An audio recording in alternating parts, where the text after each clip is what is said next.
Welcome to Not Milk Never Milk. Subscribe if you're lactose intolerant.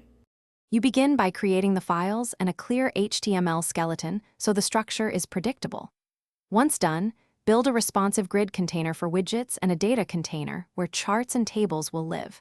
Make sure to link styles, CSS and app, JS immediately so you can test changes live.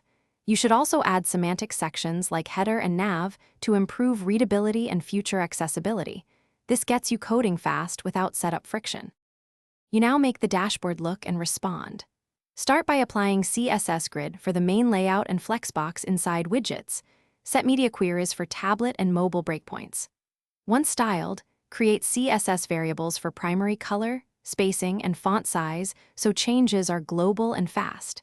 Then wire up interactive controls like filter buttons, toggle states, and a modal template so you can test behaviors with sample data. These elements let users explore the dashboard. You finish by connecting data to the UI. Fetch real JSON or use a mock object, parse it, and map fields into DOM widgets. Once done, render charts using a lightweight library or canvas for performance. Make sure to wire event listeners to filters and update views on change. Finally, test responsiveness and data flows. Troubleshooting tip. If elements fail to update, check console for binding errors and confirm data keys match exactly. Mismatched keys are the common culprit. Thanks for watching. If this was helpful, leave a like and consider subscribing. See you next time.